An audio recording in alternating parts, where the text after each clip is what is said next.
बांगलादेशमध्ये हिंदूंवर होणारे जे अत्याचार आहेत ते त्वरित थांबले पाहिजे। जागतिक समुदायानं या गोष्टीकडे लक्ष दिलं पाहिजे। बांगलादेशमध्ये 8.54% बांगलादेशच्या लोकसंख्येच्या हिंदू आहेत, तरी सुद्धा हिंदूंना जाणूनबुजून टार्गेट केलं जातंय।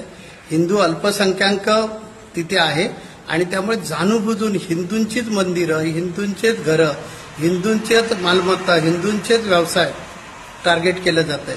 याच्या पाठीमागे षडयंत्र आहे, वेगळ्या देशांचं षडयंत्र आहे, वेगळ्या कम्युनिटीचं षडयंत्र आहे की हिंदू धर्म संपावा हा त्याच्या पाठीमागचा उद्देश आहे असं प्रकर्षानं लक्षात येतंय।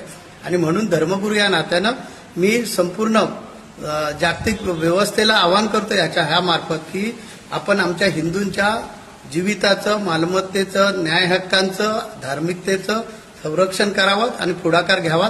हिंदू हा नेहमी सहिष्णुवादी आहे। आतापर्यंत